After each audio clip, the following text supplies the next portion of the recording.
Okay. I was trabuhin doon on August 2, Itong history. 2023. So I cannot manage myself. And then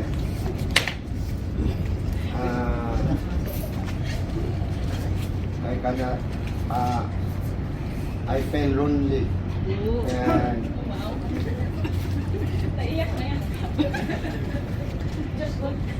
And sometimes I woke up at night, but when I pray, I ask him to the Lord, Lord, if it is your will, answer my prayer.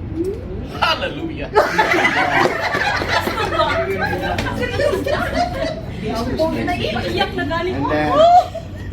And then, until that, Pastor Amado Perez, he is an Mountain parents.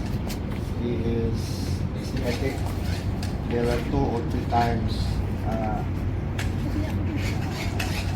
different from Hong Ma'am Tina, like this hour, when I was sit on the table to eat my dinner, my cell phone rang, and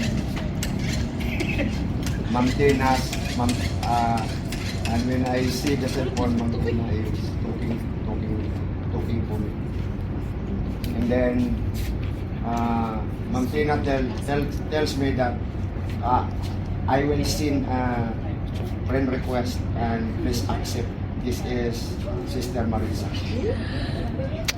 So from then on, I believe that it is the will of God.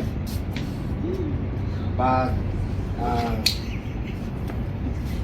it is 1 or 2 weeks that I begin to chat occasionally to him, being a friend, until that as the is going, we become friends and we become open to each other. Tapos Parang preaching din kanina. until the Bible says that it is not good that the man should be alone. Yun eh. It is the will of God that the man it is not to live alone. Kapatid, ang daming media ngayon, no? At my age,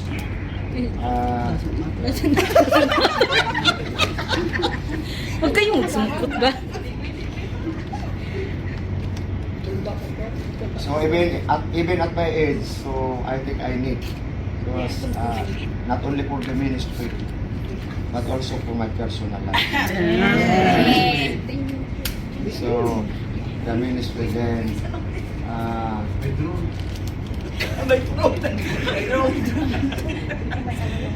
the Bible says another verse, also find it a wife, find it a good thing. Amen.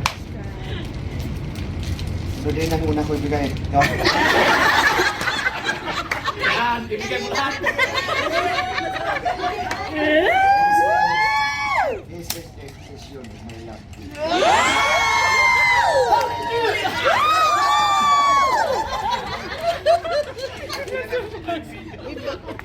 Okay. Pwesto.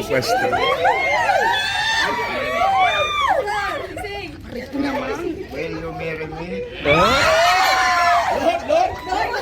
Lord. May rayo mo. Masakit ang tuhod, so okay lang.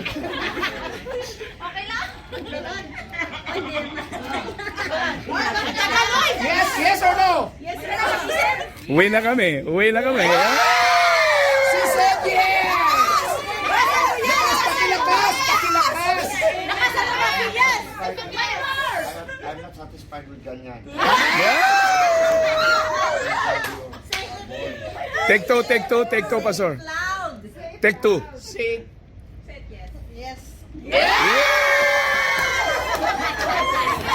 sa wakas! Success! Yes, what? Yes, I will marry you. Ganon.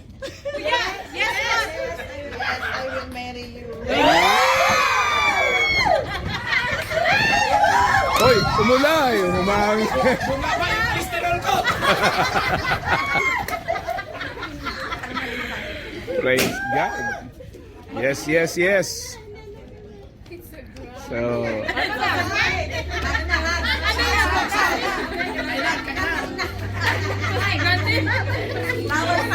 Wala ko lang kaysa.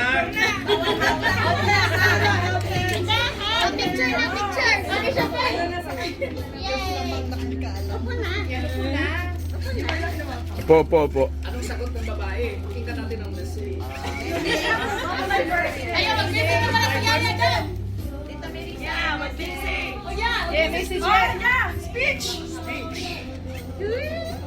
Hindi basta-basta declaration. Talagang nirintahan ko.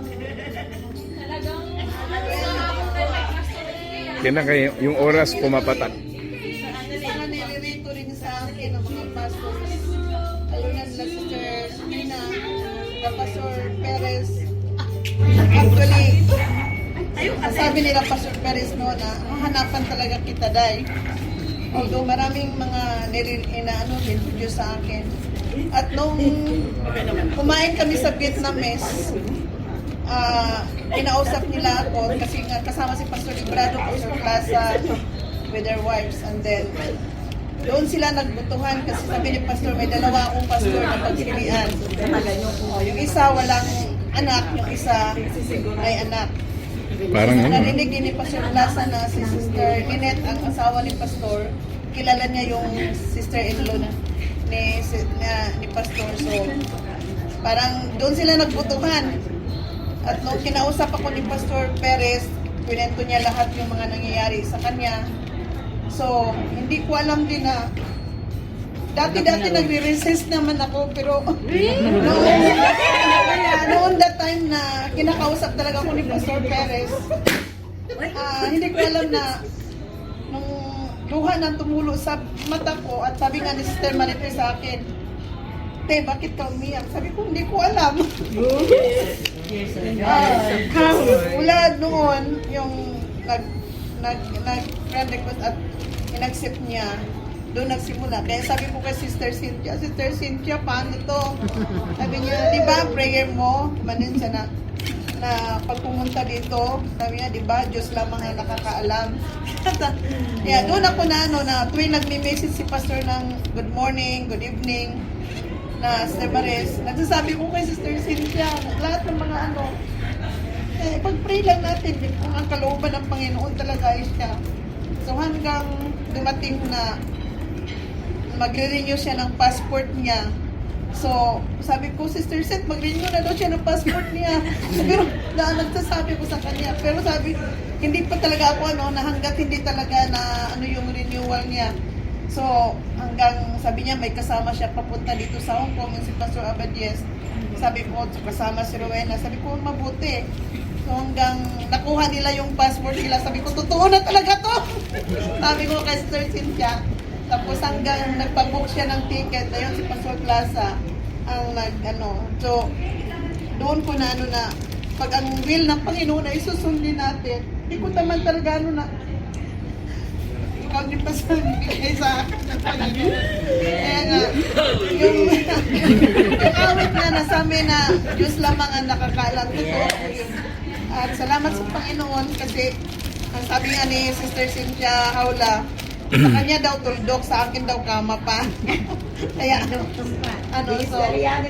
ako nagpasalamat sa Panginoon kasi yun naman ang prayer ko na I'm not expecting na pastor ang ibibigay niya sa akin, pero yun ang design. Oo, yun ang so, at dumating talaga rin siya sa Hong Kong. At sabi Praise naman niya, God. kailangan ko Amen. mag-effort. So, salamat, Pastor. Thank you. hindi rin siya lalabo. Picture na para makakain na tayo. Amen. Yung wing niya. Picture. Hindi yan bawal sa separate.